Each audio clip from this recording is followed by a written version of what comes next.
It was Christmas Eve. The house was glowing with warm lights, laughter echoing from the dining room, the table laid out with enough food to feed 3 families.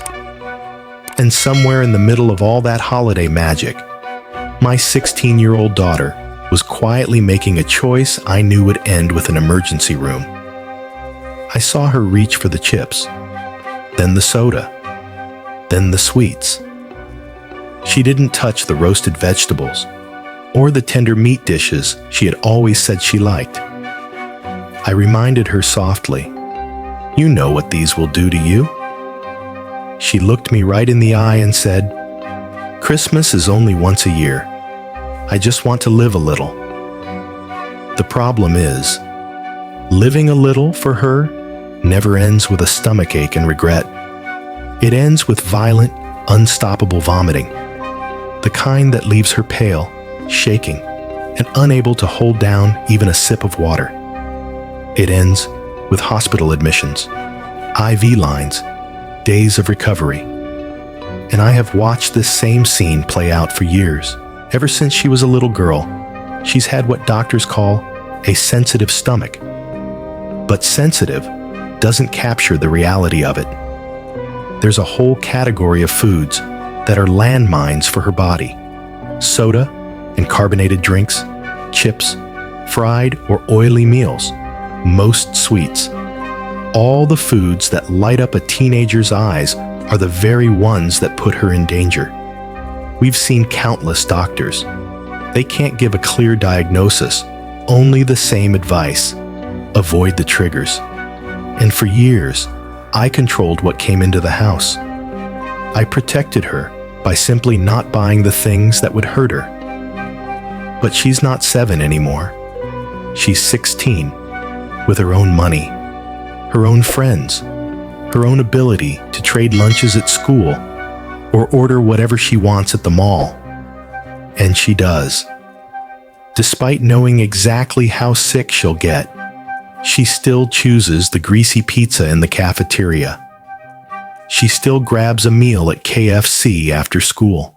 Every time, she ends up in the ER, crying in pain while I sit next to her, holding her hand. This Christmas Eve was no different. The family gathered, the air rich with holiday scents. The table was covered in both traditional, safe dishes she could eat. And yes, the dangerous ones too, brought by guests, part of our usual spread. I didn't expect her to avoid them completely. I hoped maybe she'd take just a taste and move on. But plate after plate, it was only the trigger foods. Hours later, as the snow settled quietly outside, I was in the hallway of our home when I heard the sound I've come to dread. The gagging, the retching, the unmistakable violence of her body turning on itself. The ride to the ER was almost muscle memory at this point. Check her in, watch the nurses hook up fluids, listen to the same questions. But this time, as the doctor explained she'd need to be admitted for several days, something in me shifted. All those nights I'd spent at her side in the hospital, missing work, missing holidays, rearranging my life because she refused to listen. It all came to a head. I thought about the warning I'd given her just hours before, the choice she made anyway. And I told her, calmly but firmly, "I'll keep in touch. If you need something, I'll send someone. But I'm not staying this time." The look on her face, shock, hurt, stayed with me, even as I walked back into the warm glow of the house. I tried to relax, to enjoy Christmas morning with the rest of our family. But every phone call from the hospital was heavy. She cried. She begged me to come. She told me I was horrible for leaving her there alone. I reminded her it was her choice that put her there, that she knew exactly what would happen. The calls kept coming, her voice raw, each conversation leaving me more unsettled. And then came the judgment from others. Family members told me I was extreme, cruel, even heartless. They couldn't understand why a mother wouldn't be at her child's side in a hospital bed, especially on Christmas. But here's what they didn't see. They didn't see the pattern, the endless cycle, the way she waves off my warnings, knowing I'll always be there to soften the landing.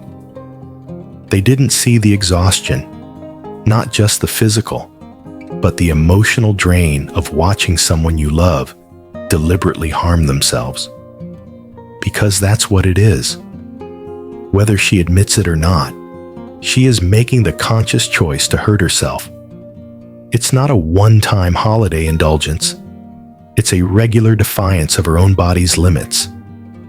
And maybe, I thought, the only way she'll break the cycle is if she feels the full weight of the consequences. But sitting in my living room, while she lay in that hospital room, I also felt the weight of my own choice. I kept imagining her looking at the door, hoping I'd walk in. I imagined the silence of Christmas Day in a sterile hospital ward, nurses bustling in and out, no family faces to anchor her. I imagined her feeling abandoned. By the time she was discharged, days later, she wasn't just physically drained. There was a distance between us. The ride home was quiet. No angry outbursts, just a heavy, wordless space. I didn't know if I'd made the right call. I still don't. And now, here I am, asking strangers to tell me if I'm the villain in my own child's story, because I love her. But I also can't keep breaking myself. Every time she decides to ignore the boundaries her body is screaming at her to respect. So, am I the asshole? Here's what I'll say as your host. This story is about more than holiday drama or stubborn choices. It's about the clash between unconditional love and the need for boundaries. In American culture, we talk a lot about self-reliance, about letting kids learn from their mistakes, but we also carry deep expectations about family, especially on days like Christmas, being there no matter what. The mother in this story is exhausted, maybe even burnt out. The daughter is still a teenager, with a brain that isn't fully equipped to manage impulse control, living with a condition that isolates her from the social and emotional pleasures of food. That combination is combustible. There's no easy answer here. Maybe the mother's absence will shock the daughter into changing. Maybe it will create a wound that lingers for years. Maybe both. But what's undeniable is that love alone can't solve a problem that has roots in both physical health and mental well-being. So here's the question I want to leave with you. When someone you love keeps choosing the very thing that hurts them, where is the line between helping and enabling? Would you have stayed at the hospital on Christmas? Or would you have walked away, hoping the emptiness would be the wake-up call they need? Your thoughts might just be what this mother and daughter need to hear.